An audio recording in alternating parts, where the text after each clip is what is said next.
Hey guys, welcome back to Three Losers in a Church. This is episode 37. We're going to be talking about the good, the bad, and the ugly of youth ministry, which is a topic that's close to home for all three of us for various reasons. I've been thinking a lot because I'm in school, I'm in seminary, and I'm hoping to be a youth minister because I'm already a youth director and I want to keep that going. Uh, so I don't know. I'm just thinking about what's working for youth ministry, what's not, our own experiences, what we'd like to see change, whatnot. I equate the early 2000s and the late 90s as pinnacle youth ministry time. Yeah.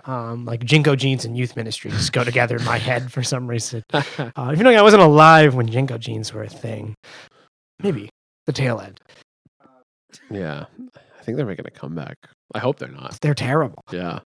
I think it's due to just a lot of youth ministry styles and the limited youth ministry knowledge I have and other examples of youth ministry are definitely oh, we got a skate park in the parking lot and come hang out after school, we have pizza and it's just hangout time. It's weird that those things are connected in my head, but I do think it is largely because the youth reform idea in we got to help these kids, these teens stay off the streets and do good things. And but also a realization for the teens to have a safe space. And I think that's crucial in a lot of ways. And I think youth group for me a lot was definitely I hate safe space, but a place where I could just go, right. Mm-hmm. And loiter. Because that's all high school and middle school students do is loiter places. Exactly. Which is great. I love loitering. Right. And when I was in high school, it was I think it might have literally been called the teen spot or something really lame. But it was literally just a building, a community center or something that they used once a week for teenagers, pool tables and. Was it just for teens, not a youth, not church wise though? Right. Yeah. It was just I don't remember why it existed, but it was definitely there were TVs and couches and pool tables. And Chinatown had a very similar program where it was down the street from us, but they literally had a little kitchenette, couches, foosball table, and a ping pong table, and it was just for kids to just hang out at. Because it's the whole going back to the whole thing of keeping kids off the streets, or to give them something to do, or a place to do homework, or just hang out with other teens, as opposed to drug dealing and everything like that. Yeah, and I feel now it's almost an identity crisis with youth ministry, because it's we're trying to create that spot in a different time and place setting, but also there's the church side of it that people don't also feel is being fulfilled a lot of the time. Yeah, there's definitely that battle of oh, your youth ministry is just about fun, not about Jesus. Right. Because at FBC, I've never experienced that, and I didn't grow up in a youth group either. So to me, that I never had that experience. Yeah. So. This reminds me of a podcast that I listened to called the Ex-Youth Pastors podcast, which I don't even know if they're still going or what's on with them. I don't know what's up. Yeah, they're not. Yeah, which is sad. But it was these two guys who were both youth pastors. One of them transitioned to a different thing, or they both did. I don't remember exactly, anyways. But their big things they always talked about was just kind of the ugly of youth ministry, but also how youth ministers they would do this podcast so they could laugh at the struggles of youth ministry and have a vice that way. But a lot of times they talked about how it just felt like they had to just come in with this energy and be let's compete for this bag of Doritos, right? And just crazy stuff like that. And I was there's a very small section of my youth group career that looked like that, and then it very drastically changed. And so, yeah, it's very weird. To me, that's very unsettling. I was oh, right. That's not what that looks like for me. I could never imagine Chubby Bunny to figure out who gets this taco, just random, I don't know. Yeah, that's something that happens once every 6 months, maybe. Yeah. And now, and because I think of it other growth groups. I guess I kind of compare it to a growth group, which may or may not be fair. But if I'm in a young adult group, we cater to the needs of young adults and talk about things that are relevant to us, but we're also connected to the local church. Whereas the youth group's almost separate from the local church, aside from the fact that their parents might go to the church. So there's needs, but also are those needs actually relevant? I mean, at least like on a spiritual need is something I think about because like I think about my youth group back in Boston and like they were very like, oh, like why are we coming, like the whole, it was like challenging people. It was like, oh, like why do you come to youth group? Oh, like I come because friends, or like I come because I genuinely want to learn about God. Like you have these two camps, Mhm. and the question was how do you like mesh them together? And in part it was like a lot about the leadership and like how they like got people involved. But then I'm witnessing it now, and it's becoming more fun based. It's like fun with a side of Jesus as opposed to Jesus with a side of fun. You know Yeah. what I mean? Um, And there's the implication that they're like mutually exclusive, Yeah, that's what I use this guy. which is unfair. And I remember like a pastor who was speaking for us. He was telling, "Oh yeah, I went to this conference, and I was talking to other like pastors about like this is a youth group leaders conference, and like they were like talking to each other, and then they were talking. And he was like saying, "I'm proud to say our church we have 45-minute sermons, while other churches talk about, oh yeah, like our games are like 45 minutes as opposed to like 20 minutes or something like that," which I just thought that was very interesting. That I don't remember the point of the why he was flexing so hard. But, like, it was just interesting. I was like, oh, fascinating. Like, what are the needs of the youth, and like how do you share and like try to grow them in faith while also like not boring them to death? Mhm. A lot of the times, like the needs of the youth get looked at through like the lens of like I don't want to say an adult, but like an adult. Yeah. Like Like you're a project. right, or like yeah, like that's a good example. Or like, oh, like you don't really know what you need. Yeah. Where like clearly like using simple empathy skills, but like I don't know, understanding where that person comes from in that sense of like, oh, this might not be my need, and I might not think you need this, but oh, like you legitimately do. Mhm. Yeah, because it can be condescending. Yeah. It's like, yeah, you think you know what you need, but you don't. And like I think there's validity in that statement because there's definitely things as a teenager I was like, yeah, I'm gonna live or die by this. And Yeah, it's I like, was positive. Like sometimes I think about if I could talk to my teenage self. And that's like a really lame cliche, but like if I feel like if my teenage self looked at me now, he'd just be like, "Why? What happened?" In some ways, you know, because it's like, well, I cared so much about this at this time, and I'm never gonna let that go. And now it's like, oh, well, I guess that didn't matter so much. yeah. But I mean, in retrospect, my teenage years were not very far from my current age. I think all of us being involved in youth ministry leadership, we can see in like different capacities and different mindsets also, we can see that youth's needs are different for each individual, but also like change and vary so much on like a daily basis. mhm. They're just like ever changing, which I mean, as is life. But Mm. I think it's a lot of the time like casted a wide net around of like, oh, they just need biblical stuff. Like, Mm. let's throw all these Bible passages out there, make them memorize it. And say, sure, they do, but like also like there's also this other thing that's being neglected in order for that to happen. Yeah, because there's so many like societal things, and like I was mentioning how like I'm excited to read this book that's supposedly talking about why like adolescence is something that's been like created and fostered in the past half a century, and I'm really fascinated by that idea, but I don't have any info on it yet.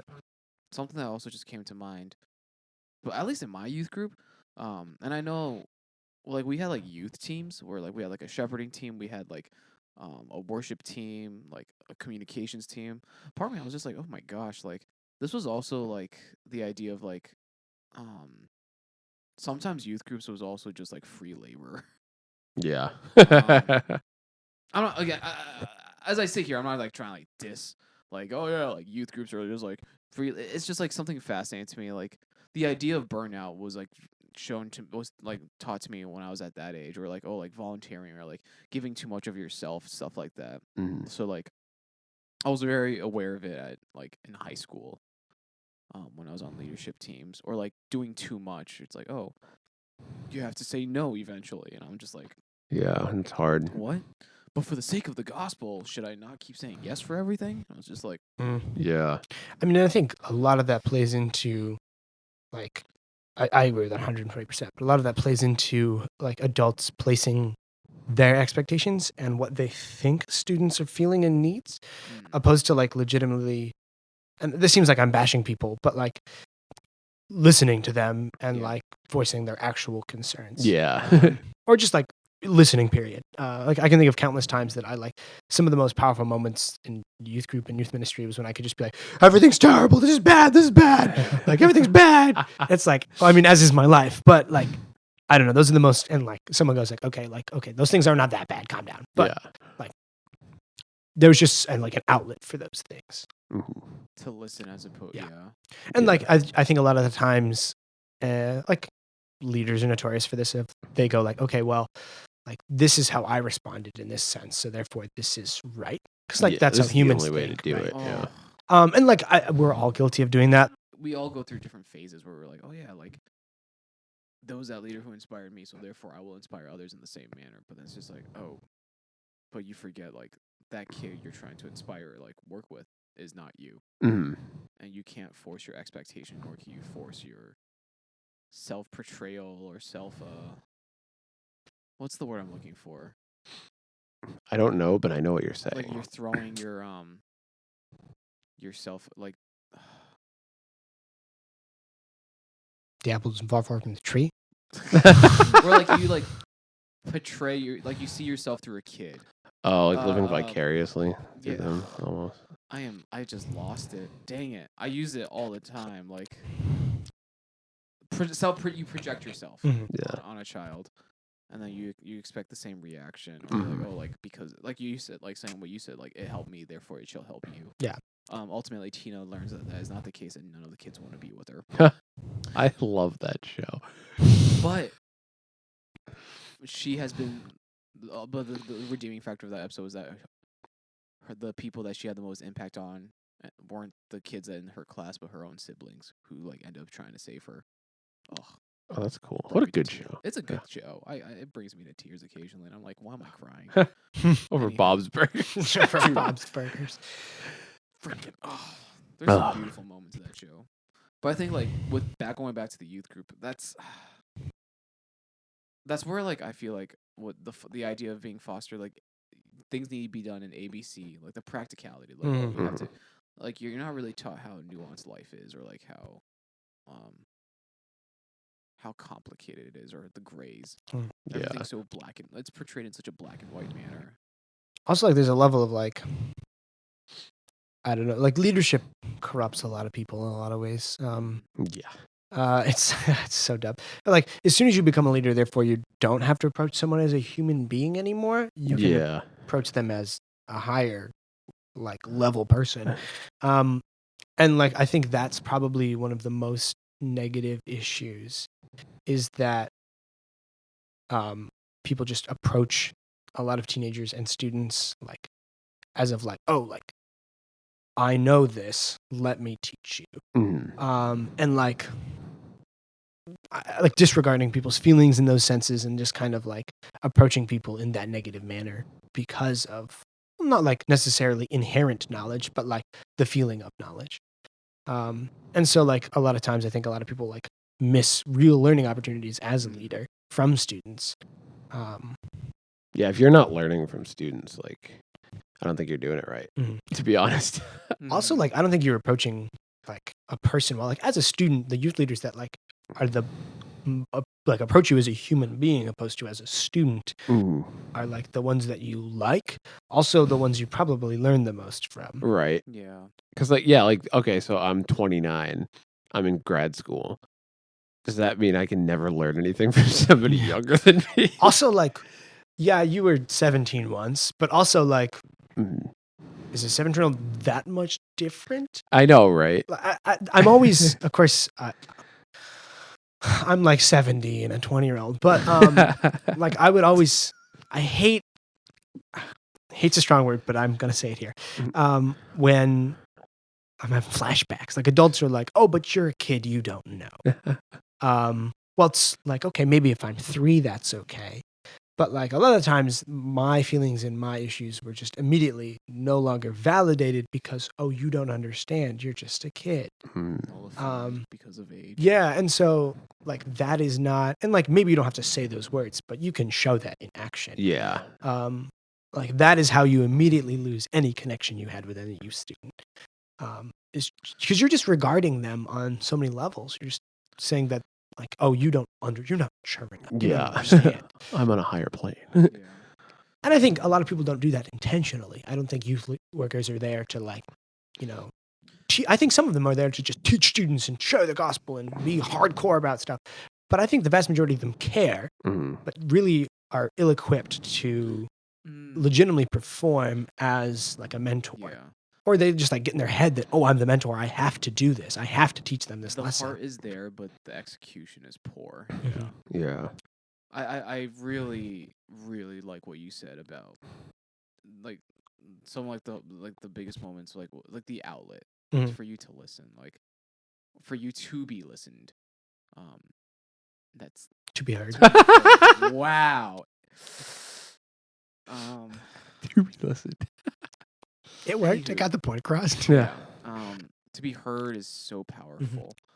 For me, like that was like a huge like a very revolutionary moment in my life where I was just like, dang, I'm learning from these kids. Especially when it came to like working at my school. Like I was just like, who am I to like look at them and just be like, you're dumb. Right. There are moments, I mean, admittedly, there are many moments where I'm just like, kids are dumb. But like other times, I'm just like, dang, like they have so much to share, so much to teach. And that's why I'm glad it's like this is the good, the bad, and the ugly. Like there's so much good. Like I wouldn't have any interest in doing this if there wasn't so much. Like working in youth ministry has been such an overwhelmingly positive experience for me. I think that sets us apart in some ways. Is like we don't have these super negative examples of like the guy who was just coming in and going like, "You're going to hell if you don't." Like we don't have those examples, right? As much. I mean, I don't want to speak for Sam. I don't know, Right. but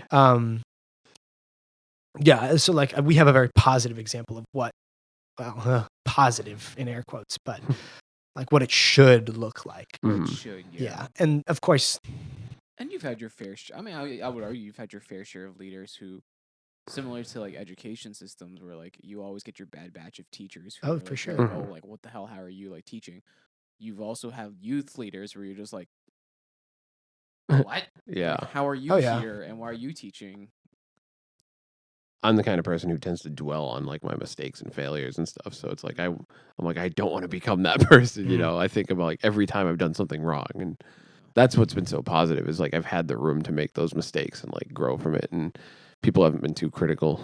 Well, not critical in a positive way, but I mean, then like of course, like youth ministry leadership. It's so easy to find faults. Well, we're terrible people. Yeah, all people are terrible, so it's hard for us to do good things.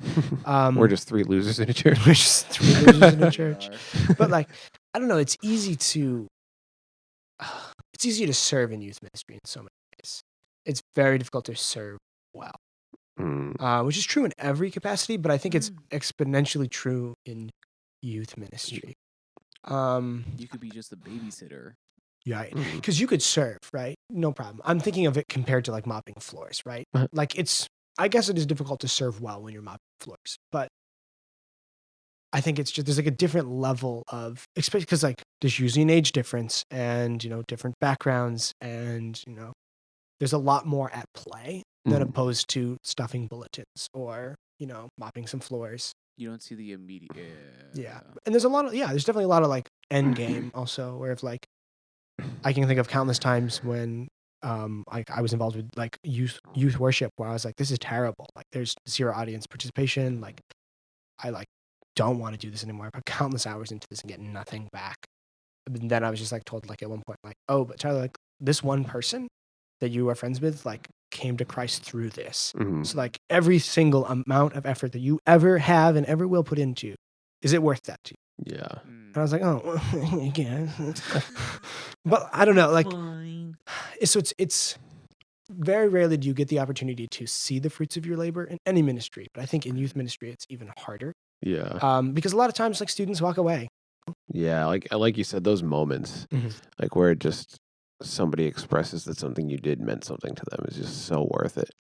Even outside of ministry, like I directed a volunteer marching band for like middle schoolers and high schoolers, and we had between 4 and 8 students at any given time. And like most people would argue that it was like a giant failure, like small marching band and whatnot. But like one kid like graduated and he wrote his college acceptance essay about this band. I think I might have even talked about it on here before, but like I read the essay and like just that it meant something to him. I was like, all this work was like worth it. Like I got to share my experience with him, share something that matters to me, and like help it matter to him in some capacity. Like this is all worth it. Like this is so cool.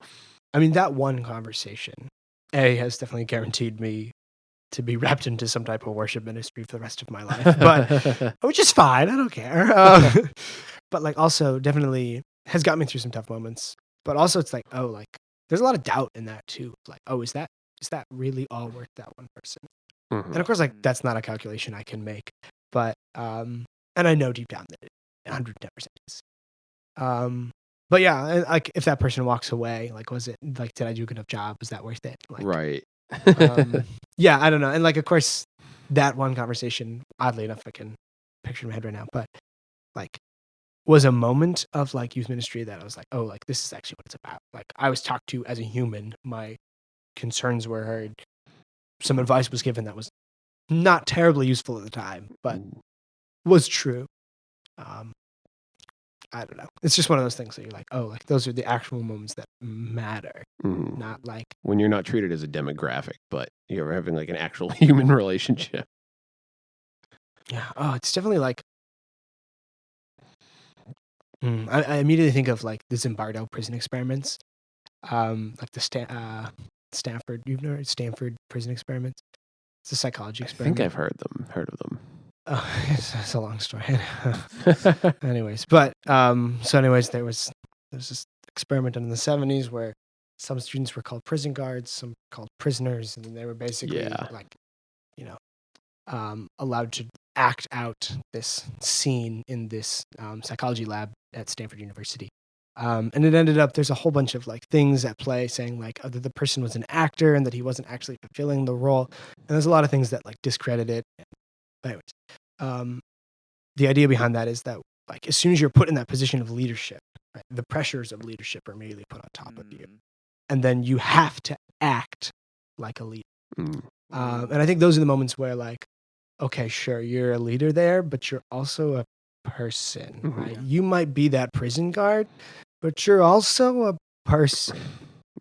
And that student is also a person. Yeah. And so like a lot of times there's that divide between the two that just gets in the way all the time. So, I mean, like people just get in their own head of like, oh, I need to fulfill this role that I'm a part of.